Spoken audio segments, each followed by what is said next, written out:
Are countries about to start investing in Bitcoin as a strategic reserve asset? And if so, is it going to be Russia who does it first? Will Russia kill the bear market? Is this the unexpected event that so many people were hoping and waiting for, to see state-level actors acquiring Bitcoin as a strategic asset? Well, if it does happen, this would put Fidelity and Bakkt and all that stuff. Well, that's still cool, but this is, whoa, really big. Very interesting times indeed. Now, according to Vladislav Ginko, now he is a lecturer at Moscow's Russian Presidential Academy of National Economy and Public Administration. Such a big name. He is anticipating that new rounds of U.S. sanctions will indeed push Russia to investing in Bitcoin. He says that he has been appearing recently on Russian state TV and radio, providing economic commentary, and saying that much of his recent work has been in persuading Russian officials that Bitcoin is the best way to mitigate the impact of new sanctions on Russia. If this is the case, if this does happen, it could be huge. Now, look, this is just a dude saying what he thinks might happen. When the president comes out and says something about it, or when the Russian finance ministry comes out and says that yes, this is indeed what is happening, then I'll believe it, 100%. Right now, it is someone saying that they're working behind the scenes trying to make this happen, that they're speculating that it might happen soon. But I think the idea of a state-level actor getting into cryptocurrencies is inevitable.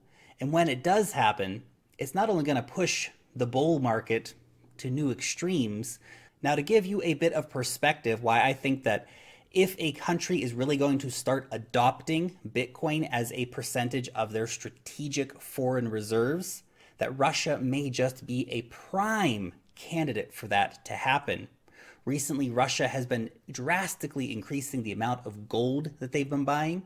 Now, gold currently at $41.2 million a ton. In the last months of 2018, Russia bought $3.8 billion worth of gold, or around 92 tons of gold, bringing the total gold stockpile in Russia to 2,066 tons, or approximately $85 billion worth of gold. Russia has been progressively moving away from the dollar, and the dollar has been moving away from Russia as well.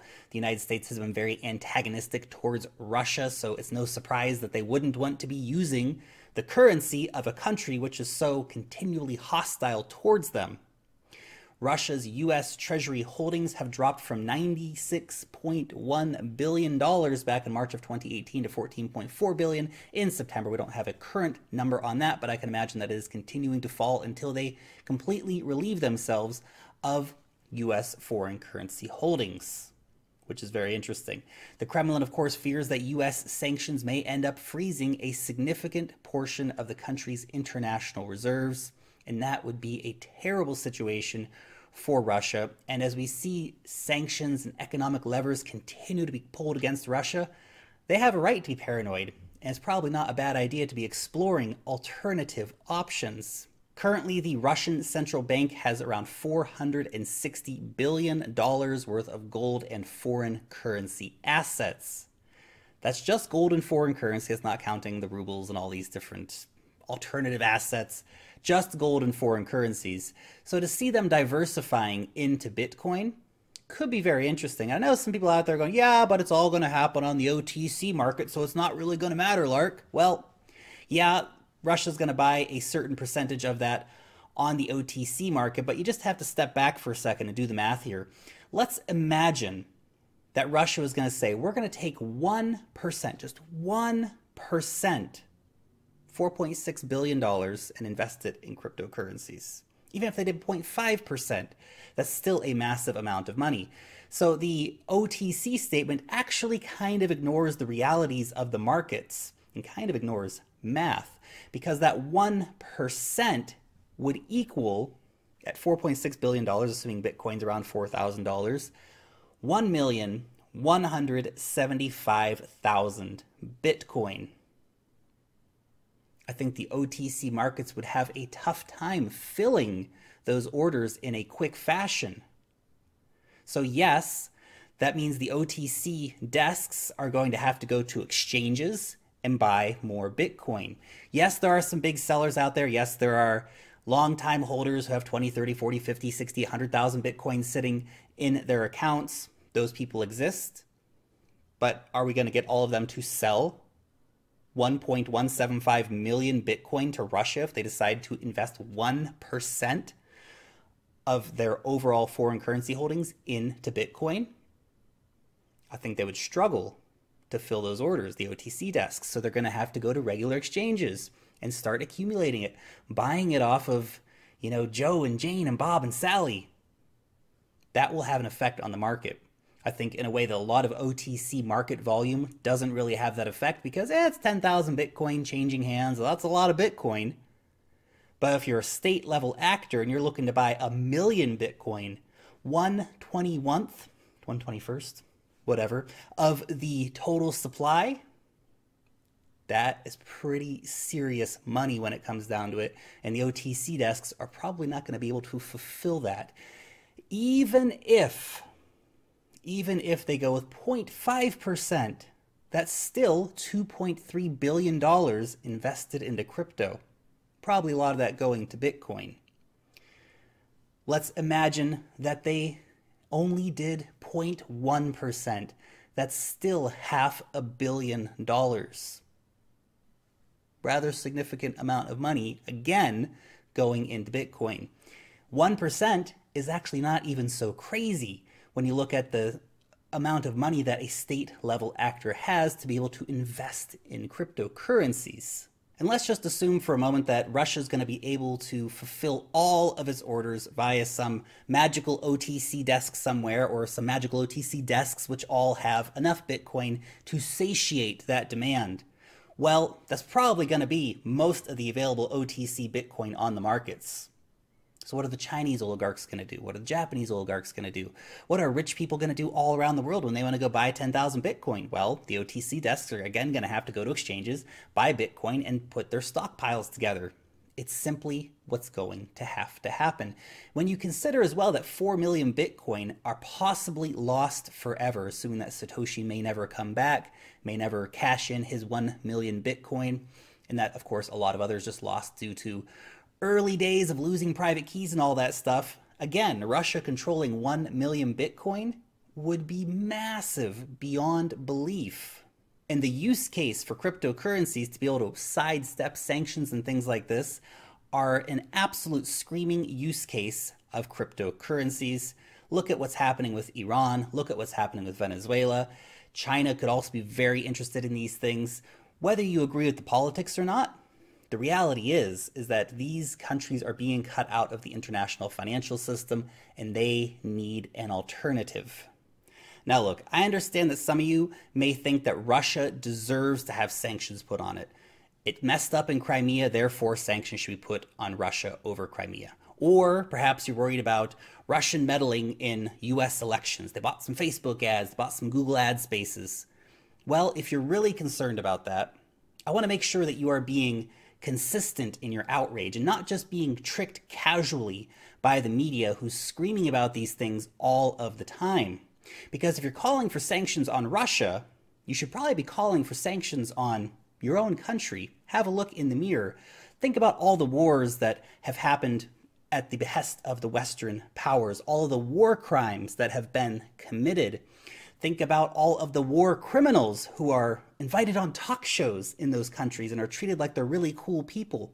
All of those things didn't just magically do themselves, and all of those things are not Russia's fault. The United States did not invade Iraq because of some secret Russian plot.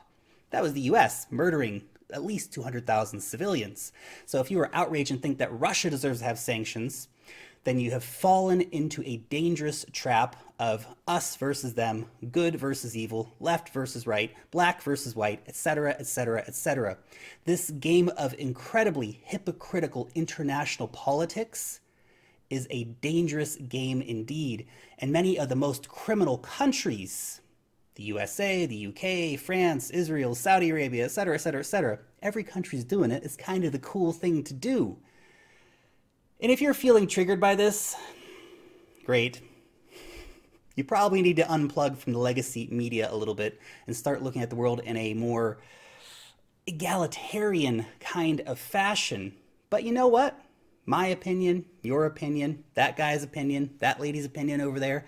You know who doesn't care about any of this? Who doesn't care about Russian politics? Who doesn't care about American politics or British politics or European politics or any of this stuff?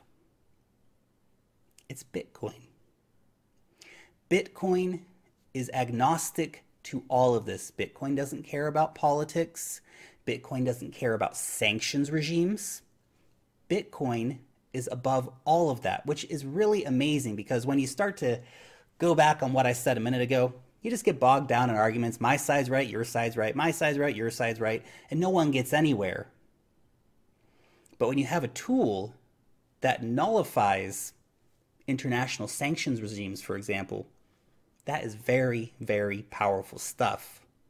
The sad truth of the current state of world affairs is that the financial system, which is primarily US-led, has been used as a financial weapon against other countries. Finance and money has been weaponized. And you don't always see that talked about in the press, but it's exactly what's happening. Predatory loans against poor countries, for example, sanctions regimes, etc., etc., etc. It's all one-sided and it's all hypocritical. And again, Bitcoin doesn't care. And that is a very important thing to keep in mind. Now, currently, of course, we see a situation where the US is forcing Europe to do things that Europe doesn't necessarily want to be doing.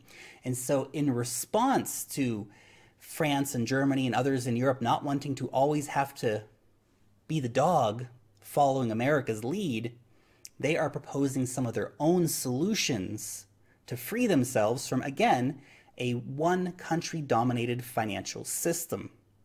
So France and Germany have announced that they're looking at a new international trading system beyond US control.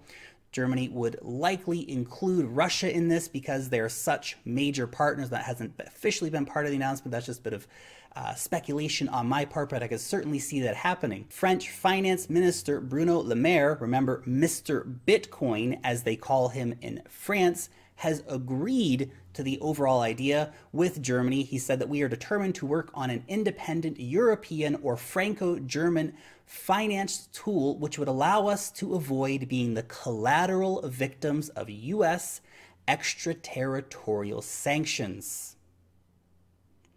Those are some of the United States' closest allies saying, we're tired of your BS.